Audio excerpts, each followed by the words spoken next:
Livros históricos, parte 2. Olá, queridos e queridas do ensino confirmatório. Nós queremos conversar no dia de hoje sobre a segunda parte dos livros históricos. No vídeo anterior, nós conversamos sobre os primeiros 5 livros históricos: Josué, Juízes, 1 Samuel, 2 Samuel e sobre o livro de Ruth. Lá nós pudemos olhar e também conhecer um pouco mais como é que aconteceu o processo de entrada do povo na Terra Prometida, como é que o que eles precisaram fazer para conquistar essa Terra Prometida, como foi o processo de divisão da terra através das 12 tribos de Israel, como num primeiro momento eles se organizaram através da liderança de pessoas juízas, e depois eles não estavam mais lá muito satisfeitos então com o governo das pessoas juízas, eles queriam um governo mais militar, que pudesse defendê-los e conquistar novos povos. Então eles pediram um rei. E aí então nós vamos conseguir perceber como foi esse processo de transição dos juízes para então a monarquia. E aí conhecemos como se deu esse processo de transição e também tivemos a oportunidade de conhecer sobre os 2 primeiros reis de Israel, o rei Saul e sobre o grande rei Davi. Continuando a nossa caminhada pelos livros históricos, hoje nós queremos conversar sobre os outros 7 livros que formam os livros históricos. Sobre os livros de 1ª e 2ª Reis, 1ª e 2ª Crônicas, sobre o livro de Esdras e Neemias e sobre o livro de Esther. Esses 7 livros vão nos contar, então, sobre uma outra parte da história do povo de Deus. Vão nos contar que após o rei Davi, então, quem assume o governo do povo de Deus é o rei Salomão. Então, nós vamos ter contado nesses livros toda a história, então, do rei Salomão, sobre os seus feitos, sobre a sua sabedoria, sobre o processo, então, de que Salomão constrói o templo de Jerusalém, um lugar lá onde Deus está. Após o reinado de Salomão, o pessoal não conseguiu se entender muito sobre quem seria o sucessor de Salomão, sobre quem dos descendentes seria o sucessor de Salomão. E essa briga gera uma divisão no reino de Israel. As 12 tribos se dividem entre Reino do Norte e Reino do Sul. O Reino do Norte vai ter como capital a cidade de Samaria, e o Reino do Sul vai ter como capital a cidade de Jerusalém. E aí os livros vão nos contando um pouco como é que se dá a vida nesses 2 reinos, Reino do Norte e Reino do Sul. Depois, o Reino do Norte e o Reino do Sul estão lá vivendo, fazendo as suas coisas, com seus reis, com a sua história, seguindo o seu caminho, quando de repente o Império Assírio se torna o grande império do mundo. E esse Império Assírio se torna tão grande porque ele vai lá dominando outros povos e tornando esses povos em seus escravos. Com isso, o Reino do Norte é invadido e dominado pelos assírios.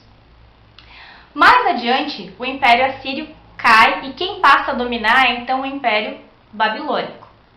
E aí, então, quem cai e é dominado é o Reino do Sul. Só que diferente do Império Assírio, que simplesmente ia lá nas cidades, nos povoados e dominava, o pessoal do Império Babilônico dominava de uma forma diferente. Eles iam na cidade, destruíam a cidade e levavam a elite, o reinado, pessoas instruídas, a parte pensante que organizava uma sociedade, levava essa galera para sua terra como escravo. Então, sobre esse processo de dominação do Império Assírio pelo Reino do Norte e de dominação pelo Império Babilônico do Reino do Sul, sobre isso também vai nos contar, então, os outros livros históricos que nós vamos olhar no dia de hoje. Esse povo do Reino do Sul, ele fica no exílio babilônico. Mas, passado algum tempo do exílio, quando o Império Babilônico cai, sob então o grande Império Persa que assume, esse Império Persa permite que o povo que estava lá no exílio da Babilônia possa voltar então para a sua terra de origem. E os livros históricos então terminam nos contando um pouco como é que se deu esse processo de reconstrução da cidade de Jerusalém. E ali então a gente tem um fechamento dos livros históricos. A ideia é que agora a gente possa olhar um pouquinho para o que nos conta então cada um desses 7 livros históricos. Vamos lá, então. Queremos dar uma olhada primeiramente para os livros de 1ª e de 2ª Reis. Os livros de 1ª e 2ª Reis, como os nomes já dizem, falam sobre os reis.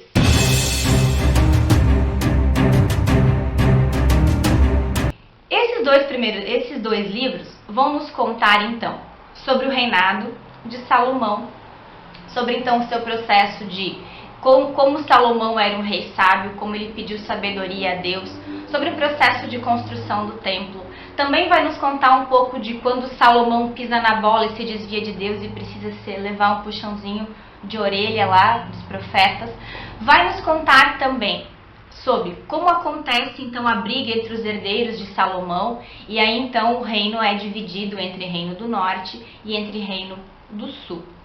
Algo bem interessante dos livros dos reis é de que, apesar do nome se chamar Livro dos Reis, além dos reis de Israel, quem passa a ter muito destaque nesses 2 livros são as pessoas profetas, mostrando de que é necessário que Deus chame pessoas para anunciar a sua vontade e também para denunciar o que os reis, o que as pessoas que governam estão fazendo de errado e contrário à vontade de Deus. O destaque nesses 2 livros é em especial para o profeta Elias e para o profeta Eliseu, dentre outros profetas.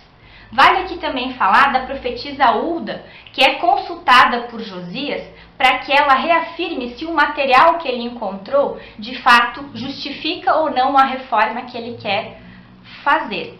Então, os profetas, nos livros de 1ª e 2ª Reis, passam a também assumir um certo protagonismo, até para fazer um contraponto e até para ser aqueles que vão ajudar a manter os reis no caminho certo, ou para dizer, olha, se vocês não ficarem no caminho certo, isso pode acontecer, e também para justificar o que vai acontecendo e explicar os fatos que vão acontecendo com o povo de Deus. Se você quiser conhecer um pouco mais dos livros de Reis, 1ª e 2ª Reis, eu sugiro que você leia 1ª Reis, capítulo 3, onde Salomão pede sabedoria a Deus e onde ele então julga um caso difícil. 1ª Reis, capítulo 6, onde nós temos então a história da construção do templo.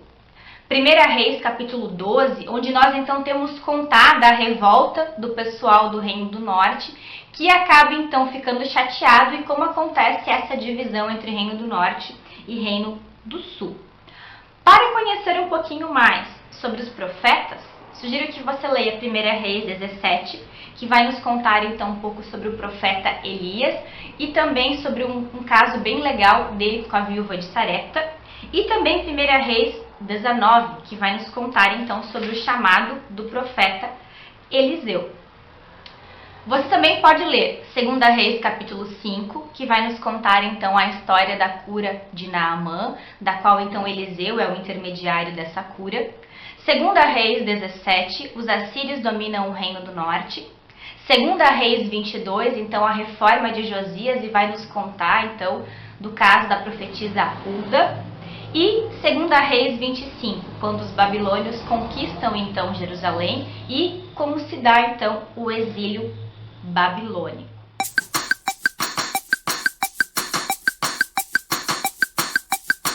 Continuando a nossa caminhada na história do povo de Israel, nós teremos os livros de 1ª e de 2ª Crônicas. Esses livros inicialmente formavam um único livro. E eu fiquei aqui pensando o que nós lembramos quando a gente fala da palavra crônica. O que significa crônicas no nosso bom português? Aí, com a ajudinha do meu amigo Google, fui lá no meu celular e pesquisei e descobri que crônica é um tipo de texto narrativo curto, geralmente produzido para os meios de comunicação, por exemplo, jornais, revistas, etc. Além de ser um texto curto, possui uma vida curta, ou seja, as crônicas, para nós, na língua portuguesa, vão contar acontecimentos bem específicos do dia a dia, algo bem pontual. Geralmente, as crônicas podem também ter uma moral de uma história para nos ensinar algo. Porém, os livros de primeira e segunda crônicas, esse não era o título deles em português, até porque eles não foram escritos em português, escritos em hebraico. E mais adiante foram traduzidos então para o grego. Por isso, o livro de crônicas, os dois livros de crônicas na sua origem, lá no hebraico, eles têm como objetivo escrever as memórias do povo de Deus. E no seu título em grego, os dois livros de crônicas, eles têm como objetivo, na real, revisar a história na perspectiva de corrigir aquilo que foi contado lá em 1 e 2 Samuel e lá em 1 e 2 Reis. A ideia é revisar a história do povo para corrigir alguns erros cometidos que eles julgam então que quem contou a história antes dele tenha cometido, e também na perspectiva de poder, até de certa forma, trazer uma imagem diferente de alguns personagens importantes históricos trazidos por aqueles livros. Por exemplo, o livro de 1 e 2 Crônicas, ele tem um acento muito forte em contar e em fazer uma imagem muito positiva dos dois reis vinculados à construção do Templo de Jerusalém, o rei Davi e o rei Salomão. Mesmo que Salomão tenha finalizado a obra do templo, quem pensou, planejou e começa a sonhar a construção do templo é o rei Davi. Então, os livros de 1 e 2 Crônicas estão muito ligadas a essa questão do templo de Jerusalém. E vão enfatizar fortemente o aspecto positivo do rei Davi e vão querer enfatizar o quão grande esse rei Davi foi para o povo de Israel. Se você quiser saber mais sobre os livros de 1 e 2 Crônicas, eu sugiro que vocês leiam 1 Crônicas, capítulo 11, que vai então nos contar sobre Davi, o rei de Israel e o rei de Judá, numa ótica diferente do que nós víamos até aqui nos livros anteriores. 1 Crônicas 18, as diversas vitórias de Davi. 1 Crônicas 22, os preparativos para a construção do templo. 1 Crônicas 27, o exército de Davi, o chefe de todo Israel. Também 2 Crônicas capítulo 1, Salomão pede sabedoria e também sobre a riqueza de Salomão. 2 Crônicas 7, sobre a inauguração do templo. 2 Crônicas 36, a tomada de Jerusalém e o decreto de Ciro.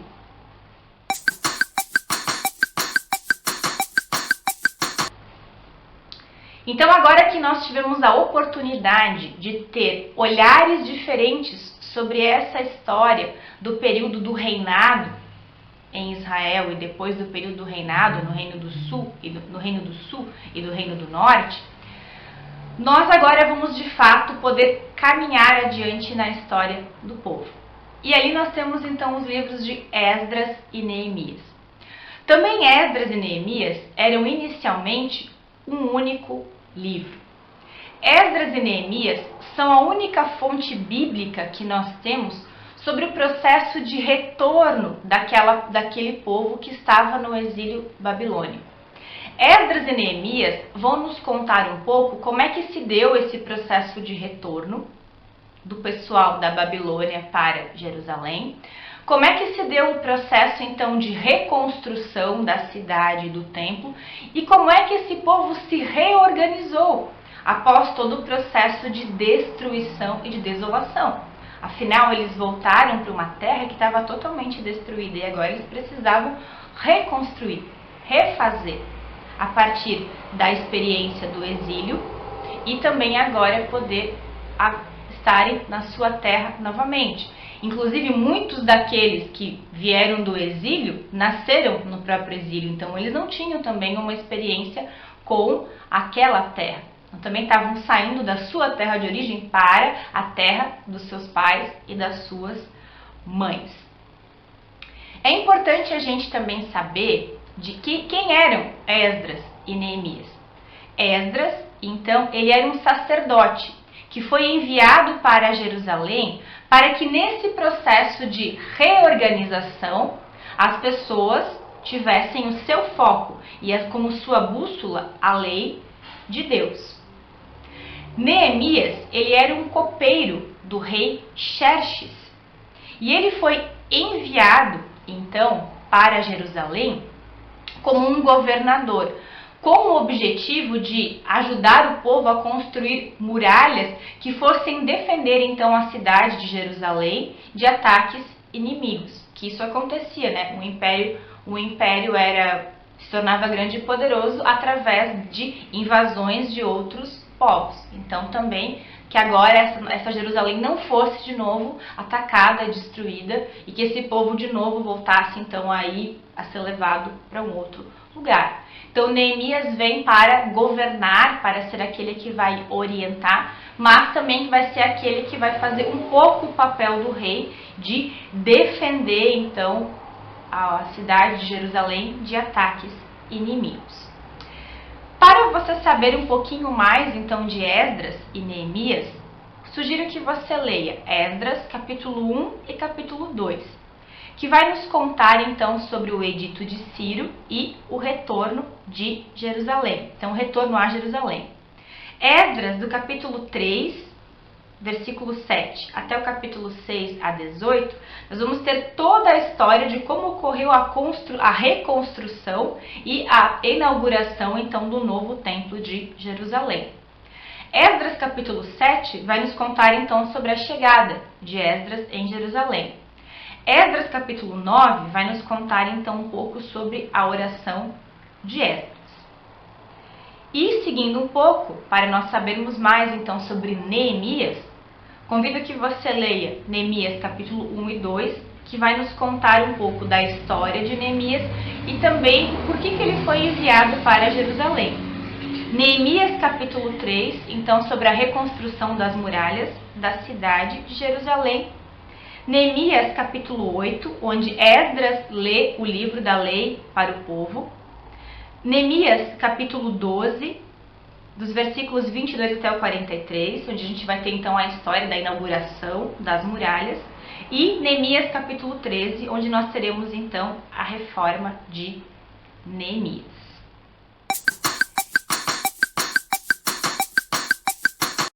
Agora, fechando o bloco dos livros históricos, nós temos a história de Ester. Ester, então, encerra o bloco dos livros históricos. O nome Ester significa estrela. Ester era uma mulher do povo de Deus que se casou com o rei persa, então o rei que dominava o mundo naquele período, com o rei persa Xerxes I.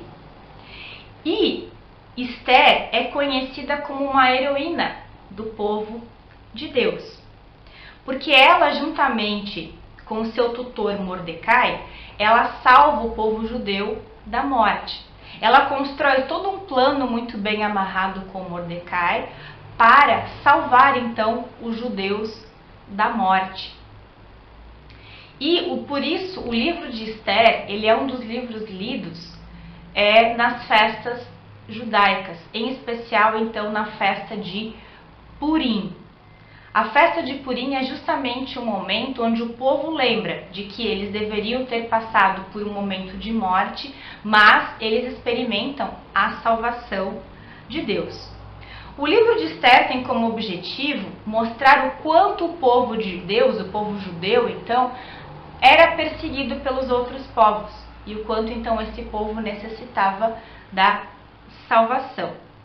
Então chama a atenção justamente de que o livro de Esther vai contar de que Deus usou uma mulher para então salvar o seu povo do plano malvado do rei Haman. Se vocês quiserem saber mais sobre Esther, sugiro que vocês leiam Esther capítulo 2, onde nos conta que Esther é feita rainha. Esther capítulo 3, o plano para condenar os judeus. Esther capítulo 8, o decreto em favor dos judeus. E Esther capítulo 9, a festa do Purim.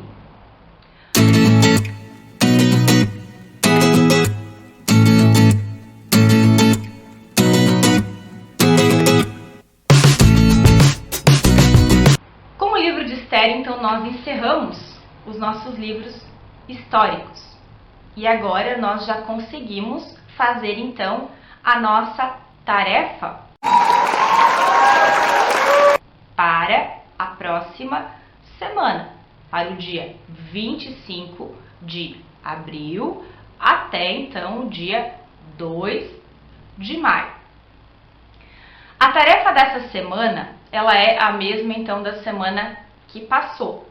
Mas, como uma semana é muito tempo e às vezes a nossa memória nos trai e nós esquecemos o que é para fazer, eu vou relembrar então qual é a tarefa que vocês têm para fazer essa semana. A ideia é que vocês então leiam um texto bíblico para cada livro. Um dos textos bíblicos então indicados nesse vídeo. Vocês vão ler um texto bíblico para Primeira Reis, um texto bíblico para Segunda Reis, um texto bíblico para Primeira Crônicas, um texto bíblico para Segunda Crônicas, um texto bíblico para Esdras e outro para Neemias e um texto bíblico para o livro de Esther. Feito isso, vocês irão resumir em uma frase apenas sobre o que conta aquele texto bíblico que vocês leram. Sobre cada livro, né, sobre cada um dos 7 livros históricos que vocês então conheceram no dia de hoje.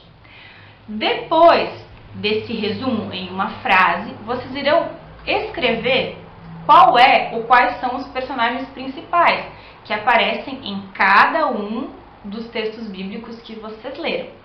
E feito isso, vocês vão lá no Google pesquisar então uma imagem sobre esse ou então sobre esses personagens que aparecem então nesses 7 textos bíblicos que vocês leram.